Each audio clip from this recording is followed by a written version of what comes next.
எல்லாருக்கும் வணக்கம். இந்த வீடியோ வந்து ரொம்ப ஒரு இம்பார்ட்டண்டான வீடியோ. ஸோ சாக்லேட்டை எப்படி ஹேண்டில் பண்ணுன்றத இந்த வீடியோவில் வந்து பார்க்கலாம். கோவச்சர் சாக்லேட்னா என்ன, நார்மல் சாக்லேட்னா என்ன, ஸோ அதில் இருக்க இன்க்ரீடியன்ஸை பொறுத்து கோவச்சர் சாக்லேட்டை மட்டும்தான் நம்ம வந்து டெம்பரிங் பண்ண முடியும். ஸோ அந்த டெம்பரிங் பண்ணுறதுல 3 மெத்தடை வந்து இன்றைக்கி நம்ம வீடியோவில் வந்து பார்க்கலாம். ஸோ இதை பார்த்துட்ருக்க ஹோம் பேக்கர், ஷெஃப்ஸ் யாராக இருந்தாலும் சாக்லேட்டை ஒரு லெவலுக்கு மேலே வந்து நம்ம ஹீட் பண்ணக்கூடாது. அப்படி ஹீட் பண்ணிங்கன்னா அது வந்து ஒன்று லம்ஸ் ஆகும், அப்படி இல்லைனா அதோட ஸ்ட்ரக்சரே வந்து மாறிடும். ஸோ இந்த வீடியோ முடியும் போது உங்களுக்கே சாக்லேட்டை பற்றின ஒரு பேசிக் நாலேஜ் வந்துடும். ஸோ இந்த மெத்தடை அப்ளை பண்ணி நீங்கள் சாக்லேட்டில் வந்து ஒர்க் பண்ணிங்கன்னா உங்களுக்கே வந்து டிஃப்ரென்ஸ் தெரியும். அதுக்கப்புறம் இன்னும் நிறைய இன்ஃபர்மேஷன் இந்த வீடியோவில் இருக்குது. ஸோ இந்த வீடியோ வந்து எல்லோரும் தெளிவாக பாருங்கள். ஸோ இப்போது வீடியோ ஸ்டார்ட் பண்ணிடலாம். ஃபஸ்ட்டு விஷயம் வந்து கோவச்சர் சாக்லேட்னா என்ன, நார்மல் சாக்லேட்னா என்னன்றதை வந்து பார்க்கலாம். எல்லா சாக்லேட் மேனுஃபேக்சர் இன்க்ரீடியன்ஸ்லையும் வந்து பார்த்திங்கன்னா இந்த மாதிரி cocoa butter or vegetable fat அப்படின்னு சொல்லிட்டு மென்ஷன் பண்ணியிருப்பாங்க. கொக்கோ பட்டர் இருந்ததுன்னா அந்த சாக்லேட்டை மட்டும்தான் நம்ம வந்து டெம்பரிங் பண்ணணும். அதுதான் கோவச்சர் சாக்லேட். நார்மல் சாக்லேட்டில் வந்து பார்த்திங்கன்னா இந்த மாதிரி சில சாக்லேட் பிராண்ட்ஸ் வந்து கதை சொல்லியிருப்பாங்க. அது என்ன கதைனா cocoa butter or cocoa substitute, அப்படி கொக்கோ பட்டர் சப்ஸ்டிடியூட் அப்படின்னு சொல்லியிருப்பாங்க. ஒரு சில சாக்லேட்ஸில் வந்து வெஜிடபிள் ஃபேட்டுன்னே வந்து மென்ஷன் பண்ணியிருப்பாங்க. நீங்கள் வந்து மார்டே சாக்லேட்லாம் வந்து பார்த்திங்கன்னா அது ரொம்ப ஒரு விலை கம்மியான சாக்லேட். அதில் கண்டிப்பாக வெஜிடபிள் ஃபேட் தான் யூஸ் பண்ணியிருப்பாங்க. ஒரு சில இதில் வந்து ரெண்டுமே வந்து கலந்த மாதிரி அதுக்கேற்ற பர்சன்டேஜில் வந்து அவங்க வந்து திக்கிங் ஏஜெண்ட்டை வந்து கொண்டு வந்திருப்பாங்க. ஸோ அந்த சாக்லேட்டோட இன்க்ரீடியன்ட்லேயே வந்து நீங்கள் படிக்கும் போதே தெரிஞ்சிடும் எது வந்து கோவச்சர் சாக்லேட் அப்படின்னு சொல்லிட்டு. ஸோ கோவச்சர் சாக்லேட் மட்டும்தான் நம்ம டெம்பரிங் பண்ணணும். நார்மல் சாக்லேட்டை குறிப்பிட்ட டெம்பரேச்சருக்குள்ளே வந்து மெயின்டைன் பண்ணி நீங்கள் வந்து ஒர்க் பண்ணிங்கனாலே அது வந்து போதுமானது. ஸோ இப்போ வந்து சாக்லேட் டெம்பரிங்கை வந்து பார்க்கலாம்.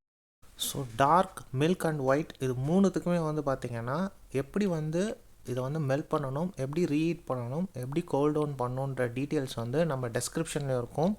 நான் இன்ஸ்டாகிராம் அண்ட் யூடியூப்லேயும் வந்து போஸ்ட்டாக வந்து நான் வந்து போடுறேன். அப்படி இல்லைனா நீங்கள் இந்த வீடியோவை ஸ்டாப் பண்ணி கூட நீங்கள் வந்து ஸ்க்ரீன்ஷாட்டோ அப்படி இல்லைனா வந்து நோட்ஸ் எடுத்துக்கோங்க. இந்த பர்டிகுலர் டெம்பரேச்சரில் தான் இந்த 3 சாக்லேட்ஸையும் நம்ம வந்து டெம்பரிங் பண்ண முடியும். ஸோ அந்த டீட்டெயில்ஸ் நான் சொன்ன எல்லா இடத்துலையும் இருக்கும், நீங்கள் செக் பண்ணி பார்த்துக்கோங்க.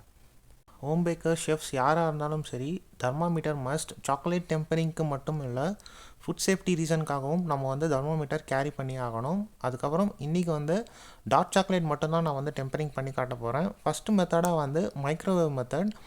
மைக்ரோவேவ் வந்து நம்ம 20 செகண்ட்ஸ்க்கு மேலே வந்து நம்ம சாக்லேட்டை வந்து மைக்ரோவேவில் வைக்கக்கூடாது. ஸோ எவ்ரி 20 செகண்ட்ஸ் வந்து ஒரு 4 to 5 டைம்ஸ் ஆகும் சாக்லேட் வந்து மெல்ட் ஆகிறதுக்கு. ரொம்ப நேரம் வச்சிங்கன்னா சாக்லேட் வந்து டெம்பரேச்சர் வந்து நிறைய இன்க்ரீஸ் ஆகிடும். ஸோ ஒவ்வொரு வாட்டியும் 20 செகண்ட்ஸ் வந்து நம்ம வச்சு இந்த மாதிரி அதை வந்து நம்ம ஃபோல்ட் பண்ணுறதோ இல்லைனா ஸ்டோர் பண்ணுறதோ பண்ணிக்கிட்டே இருக்கணும். அப்போ வந்து சாக்லேட் வந்து டெம்பரேச்சர் இன்க்ரீஸ் ஆகாமல் அது வந்து நமக்கு தேவை 45 to 50 டார்க் சாக்லேட். ஸோ அந்த டெம்பரேச்சர் ரீச் ஆகிற வரைக்கும் நம்ம இதை மெயின்டைன் பண்ணிக்கிட்டே இருக்கணும். ஸோ இப்போ சாக்லேட் கொஞ்சம் கொஞ்சமாக மெல்ட் ஆக தொடங்கிடுச்சு. ஸோ 45, அதாவது வந்து 45ல் ரொம்ப நேரம் இருந்தாலும் சாக்லேட் வந்து அன்கிறிஸ்டலைஸ் ஆகுது. என்னோடய ஒர்க் எக்ஸ்பீரியன்ஸில் நான் சொல்கிறேன். ஸோ உங்களுக்கு 43, 44 டெம்பரேச்சர் வந்து நல்லா இன்க்ரீஸ் ஆகுது அப்படின்ற பட்சத்தில் உடனே வந்து நீங்கள் ஒரு 300 கிராமுக்கு 100 கிராம் அதுதான் ரேஷியோ, அதாவது வந்து 3:1. அந்த இப்போ வந்து ஒரு 300 கிராம் வந்து நம்ம சாக்லேட் மெல்ட் பண்ணி வச்சுருக்கோம்னா 100 கிராம் சாக்லேட்டை வந்து அதில் போட்டு மெல்ட் ஆகிற வரைக்கும் நம்ம ஸ்டோர் பண்ணிக்கிட்டே இருக்கணும்.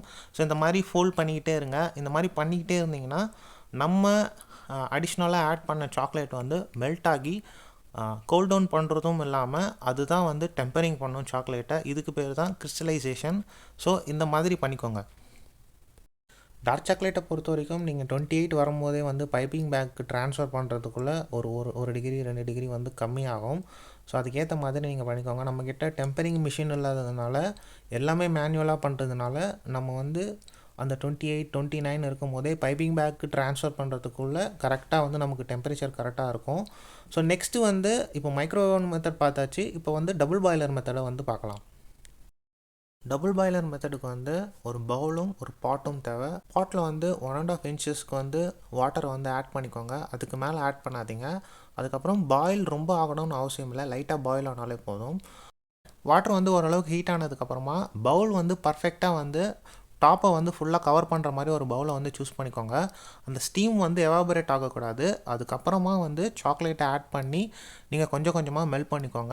ஸோ இப்போ வந்து பாட்டம்லேருந்து ஸ்டீம் வர வர வந்து சாக்லேட் வந்து மெல்ட் ஆகிக்கிட்டே இருக்கும். நம்ம வேலை என்னென்னா கொஞ்சம் கொஞ்சமாக மெல்ட் ஆகி அது ஓரளவுக்கு மெல்ட் ஆகிடுச்சு, இன்னும் கொஞ்சம் கொஞ்சம் மெல்ட் ஆகணும்னா நீங்கள் தொடர்ந்து வந்து கண்டினியூஸாக டெம்பரேச்சர் செக் பண்ணிக்கிட்டே இருக்கணும். ஸோ 45 to 50 டார்க் சாக்லேட்டுக்கு, அதுக்கு மேலே வந்து இன்க்ரீஸ் ஆகக்கூடாது.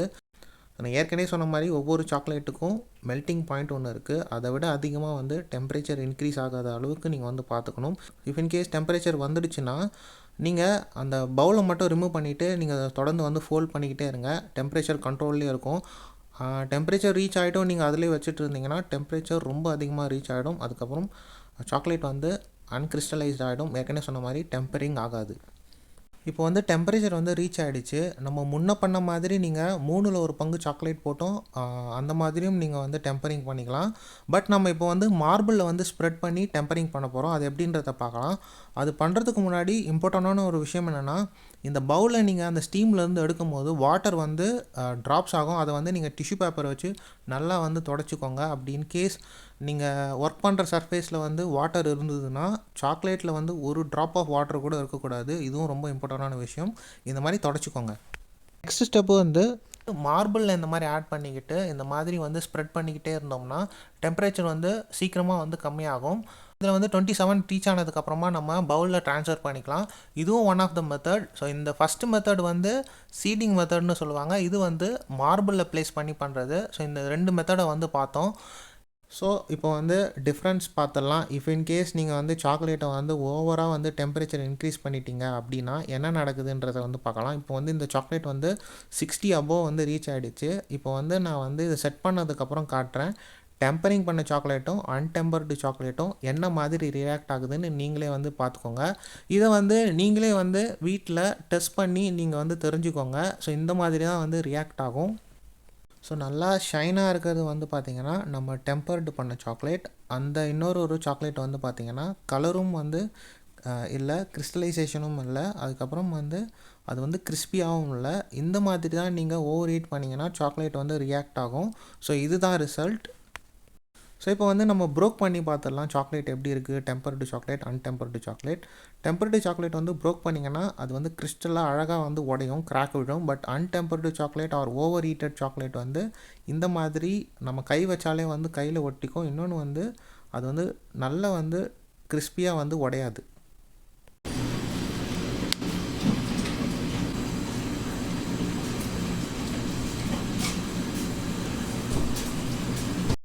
ஸோ இந்த வீடியோவில் ஓவராலாக சாக்லேட்டை வந்து எப்படி ஹேண்டில் பண்ணணும், எப்படி டெம்பரிங் பண்ணணுன்றதை வந்து தெரிஞ்சுக்கிட்டோம். இன்னும் வந்து வர வர வீடியோவில் வந்து உங்களுக்கு கனாஷுக்கு எந்த மாதிரியான சாக்லேட்டை வந்து சூஸ் பண்ணலாம், அதுக்கப்புறம் சில டெசர்ட்ஸுக்கெலாம் வந்து நம்ம எப்படி வந்து கொக்கோ கண்டென்ட் இருக்கும் சாக்லேட்டில், அது வந்து எப்படி சூஸ் பண்ணி நம்ம வந்து டெசர்ட்ஸ் பண்ணலாம் அப்படின்றத ஒரே வீடியோவில் என்னால் வந்து எல்லாத்தையும் மென்ஷன் பண்ண முடியாதுன்றதுனால அப்கமிங் வீடியோஸில் நீங்கள் வந்து ஃபாலோ பண்ணிக்கிட்டே இருந்தீங்கன்னா உங்களுக்கு சாக்லேட்ஸ் பற்றின ஓவரால் வந்து உங்களுக்கு நாலேஜ் வரும். ஸோ இந்த வீடியோ வந்து இவ்வளோ தான் வந்து முடிஞ்சுது.